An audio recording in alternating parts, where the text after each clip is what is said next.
there, I'm Tabby Kamangala with Business Time on Times. It is a magazine program where we bring you business and economic news stories making headlines.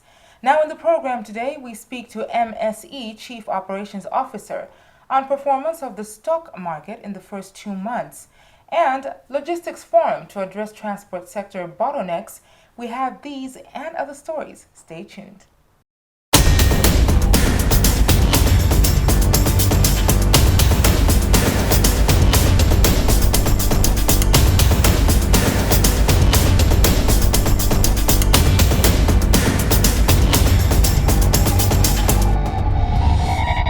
Hello and welcome.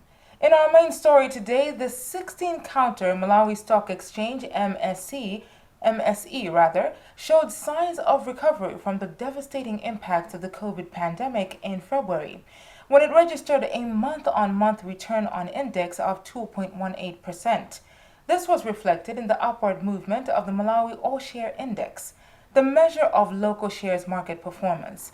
The stock market started the year slow, as it posted a marginal downward movement of the MASI in January.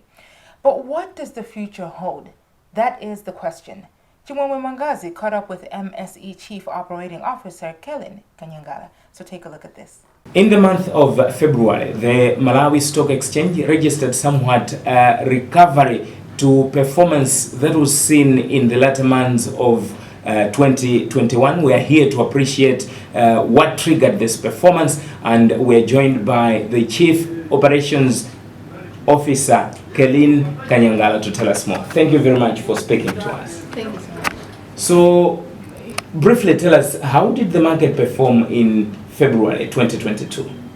Yeah, as you had earlier introduced, it was really an improved performance compared to what we registered in January of this year. As you know, in January, I think we were in the negative territory in terms of performance. We had registered a return of negative 1.91%. But coming into February, we have a positive return. In as much as it's minimal, it's at 2.18%. But you find that if you compare to January, it's an improvement. But also if you compare with February of 2021, it's also an improvement, because in February last year we had registered a return of 0.6%. When it comes to the activity on the market, there was also a significant improvement, both when you compare with January as well as previous year. So in terms of volumes, we had around 38 million shares that were transacted at a value of 1.4 billion, compared to a volume of around 24 million at a value of 1.2 billion that was actually transacted in January of this year. If you compare to February of the previous year, you find that the volume is actually even significantly increased, because in February of last year rather, we had registered volumes of around 12 million shares that were transacted. Overall, in terms of the actual performance of the companies, we saw that there were 5 companies that had price gains, and the best performing actually had a price gain of around 12%. On the other hand, we had 4 companies whose share price had declined, and the least performing, the price had declined by around 10%. So overall, that's the outlook or the overview of the market performance in February. So what really triggered this performance? Is it a factor of the performance of these 5 companies, or was there anything else that triggered this particular performance? I think one of the underlying issues that we've noticed is that if you compare with February of last year, I think we're experiencing the second wave of COVID. So in terms of performance and activity of the market, it was quite low. So I think coming from that suppressed background, where the figures in terms of the performance as well as the activity was quite low, I think you can contrast it with this period. At least the cases are quite low, and I think the outlook in terms of business opening up is better than what was experienced the same period last year. So I think that has been one of the contributing factors. Overall, I think we've always said that there's a seasonality factor to the market, where within the first quarter we do see some suppressed activity. Primarily because investors are waiting for the financials to come out, which normally they'll start in March and up until June.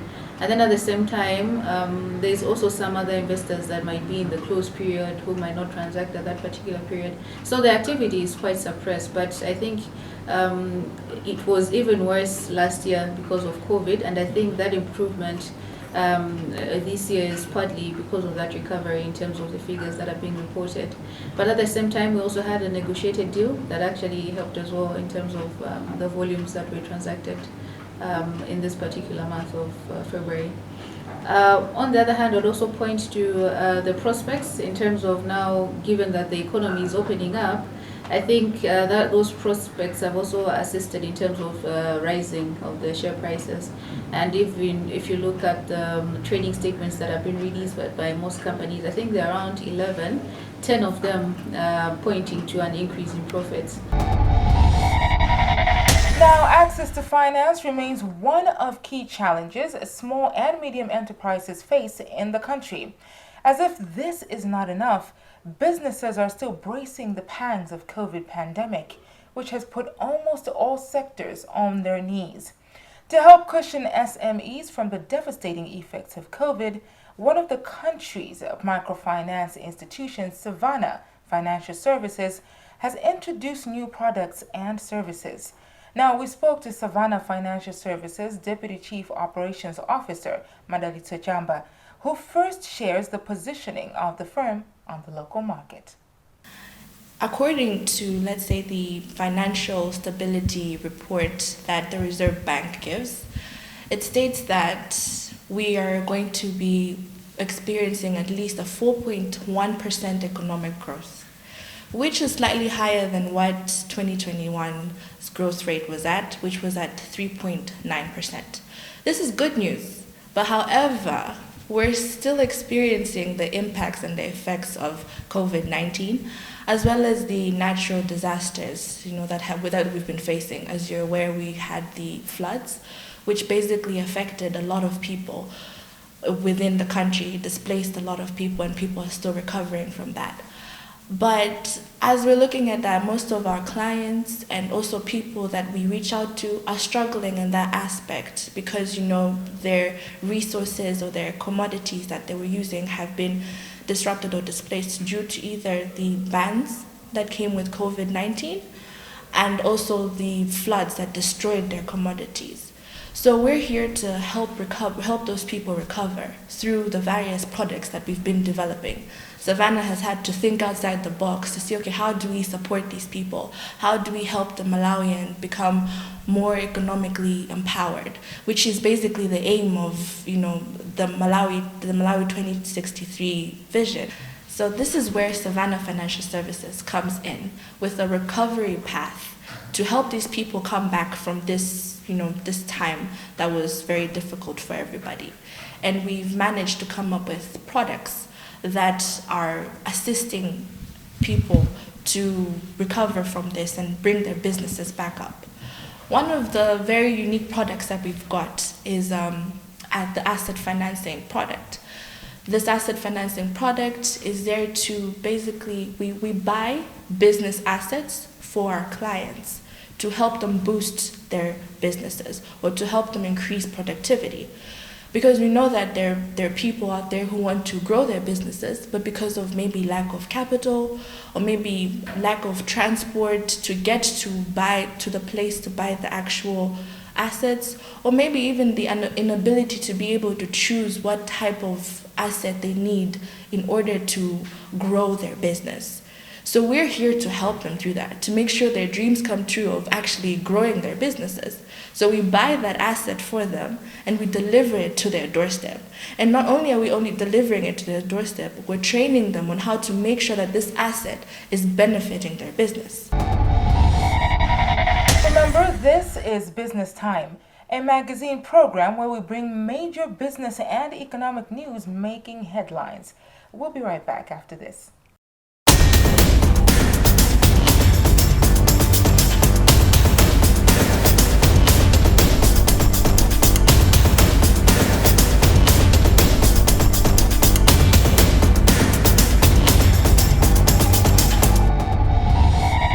Welcome back. Still in the program, recently Malawi operationalized the Africa Continental Free Trade Area, which would propel trade with other countries on the continent.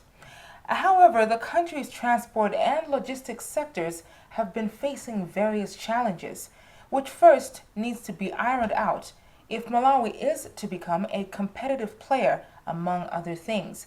Now, last week, the government, through the Ministry of Trade, partnered the Malawi Confederation of Chambers of Commerce and Industry, MCCCI, and stakeholders in the logistics industry in forming a forum to iron out challenges in movement of goods. To tell us more on this, Justin Mkweo attended the first stakeholders meeting and has this report. Speaking during the launch of the forum in Blantyre, MCCCI Chief Executive Officer Chancellor Kafera Banjira said they noted that key stakeholders in the logistics sector do not have a platform to discuss the sector's challenges. He added that 53% of production cost goes into logistics in Malawi because the country is land-linked, hence the need to have a clear platform where challenges can be discussed and addressed. It is very, very beneficial because it is a coordinating forum for the logistics sector. You may be aware that logistics is a major challenge for a country that is landlocked like Malawi. The cost of a product that is exported out of Malawi and that is imported into Malawi has 53% of its cost, relating to logistics. So it is important that the private sector, which we represent, and the public sector come together in a forum to look at how they can become more efficient and more effective in order to make sure that the speed of transporting the goods increases and also the cost comes to a reasonable level. So we think that this is a very important meeting. Indigenous Customs and Forwarding Association President Kumbuka Kalua applauded the formation of the forum, adding that it has been formed to be permanent and deal with existing and emerging issues. He further said that apart from the country being land-linked, the infrastructure such as bad roads add to the challenges the logistics sector face in Malawi. The National Logistics Forum is a forum that has been formed that attracts departments from the government as well as from the private sector. We as players from the private sector are there to give government our issues in terms of logistics hiccups and also maybe produce anything that we can to make sure that the logistics in this country is improved. Malawi is a land-linked country. We don't have our own ports. We are not directly linked to a port, which is the sea and ocean. And that gives us a lot of problems when we are accessing the international markets. So that's one of the biggest problems that we have. But also the infrastructure, the roads networks, the railway networks, and also the water networks that we have are so limited that doing business is very expensive. The cost of doing business is very high in Malawi. Secretary for Trade in the Ministry of Trade and Industry, Christina Zakeo, said they want to give a voice to the private sector on matters of logistics. She added that apart from helping the sector locally, the forum will also help in the facilitation of the Africa Continental Free Trade Area, which Malawi is part of. We haven't had such a national forum before. And the reason we've come up with this forum is because we want to give a chance to the private sector and the government to discuss matters relating to logistics. As you are aware, we are involved in trading as well as imports and exports to different countries, including the African Continental Free Trade Agreement. So having a proper structure in place is going to help us in terms of discussing the issues that are affecting the private sector when they are moving goods either within Malawi or even outside Malawi. So we thought that it is important, and we've worked together with our colleagues from the private sector to ensure that we have this particular forum in place, and it is being hosted by the Malawi Confederation of Chambers of Commerce and Industry. They are the Secretariat, and the Ministry also co-chairs this particular forum with the private sector. We thought to have this particular structure, because you are aware, I think the private sector is the engine for economic growth, and the issues affecting the private sector, they also have impact on government. So having such a forum is very critical to everyone. And on top of that, we have also agreed that we need to start developing a strategy in place, and we should be having a strategy in place within a few months' time, because that is the mandate which we have given the Secretariat as well as the Steering Committee to forge ahead in terms of its development. The forum, which is being championed by MCCCI, has received support from Trademark. Moving on, trade and industry authorities have expressed hope that establishment of industrial sites will make the country attractive to foreign direct investments, FDI. This came out recently when Minister of Trade and Industry, Mark Katsonga Piri, visited Chigumula Industrial Site, which is under construction in Blantyre. Jameson Jauluka has more in this report. Under the project, government acquired pieces of land in 5 sites, 2 in Blantyre, 1 in Lilongwe, 1 in Nzuzu, and another one in Mangochi, which are being developed ready for industrial investors. Katsonga says the development of industrial sites will make Malawi an easy investment destination. He said for a long time the country has been losing out because of exporting raw materials, saying the economy needs industries to process the agricultural products, for example, into finished products. I am developing more and more confidence that this government is doing the right thing. As I had said earlier on, that we don't want anybody to be left behind. And this is what the president himself has insisted on. Malawi Investments and Trade Center MIDC Chief Executive Officer Paul Kwengwere says the development take out from investors the challenge of looking for land and developing it before the actual investment is made. When we're tracking investment and investors, there is a lot of competition. What is essence is speed and availability of resources, availability of what they want.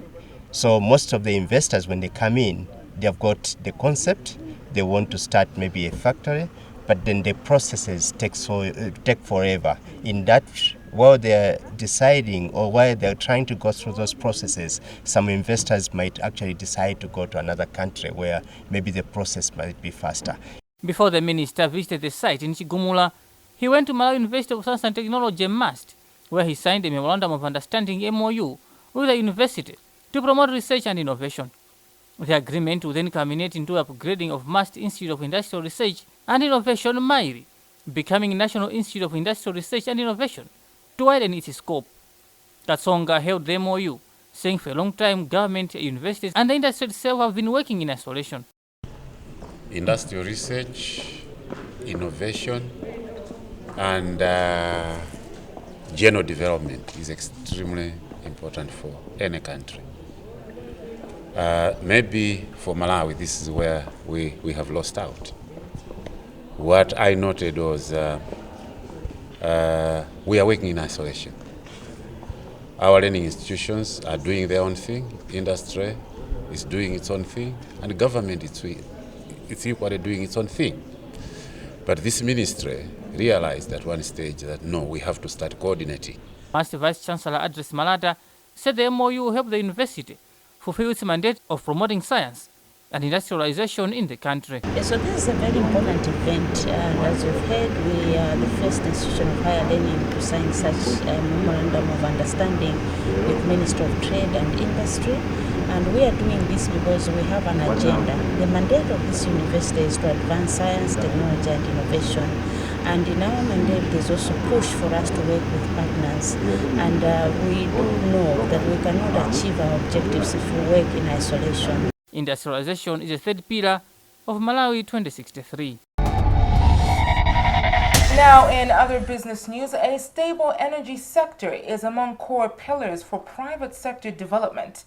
However, the energy sector has been facing problems which stemmed from the effects of Tropical Storm Anna, which affected generation transmission and distribution of power. Now, sector is expected to improve as the Electricity Supply Corporation of Malawi, ESCOM, has now restored to full capacity the transmission of electricity in the Lower Shire after erecting towers that were affected. Now, to tell us more on this, Justin Mkweo has more. Minister of Energy Ibrahim Matola visited the towers in Chikwawa.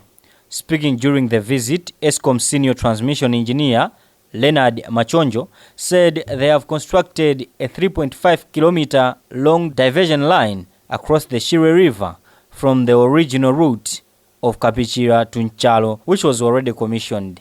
Machonjo added that the line is able to take 90 megawatts in terms of design, but now it is able to supply between 18 to 20 megawatts, which was not available following the storm. So far, what we have been able to do is to construct a temporary diversion. It is 3.5 kilometers long, deviating from the original route of the 132 kV Kapichira to Nchalo overhead line, mainly across the Shire River. We commissioned this deviation on the 24th of February 2022. Tropical Storm Anna knocked down about 9 ESCOM towers worth between 80 million to 100 million kwacha each. The restoration of the transmission line means that people in the Lower Shire, whose distribution lines are intact, are back to having electricity, save for the availability of supply into the national grid by the electricity generation company Egenco. Minister of Energy Ibrahim Matola said during the visit that ESCOM and government's plans are to remove the damaged equipment and replace it with new and permanent structures. I really thank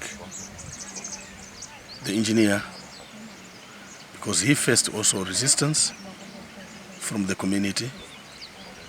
They didn't want to lose their life. But after negotiating, they accepted to work. And today, when we are saying that people who were looking for power in Chikwawa, Tomali, Bangula, up to Nsanje, it is because of the dedication of these men. Apart from damaging the transmission lines, the storm also damaged the distribution lines, which ESCOM is expected to complete renovating. Well, with that story, we have come to the end of today's edition of Business Time here on Times TV. Just a reminder that it is a magazine program where we bring you major business and economic news stories making headlines in the country. On behalf of the entire production team, I am Tabby Kamangala. But always remember, if it doesn't make money, it doesn't make sense. But for now, it's goodbye from me to you. Until next time.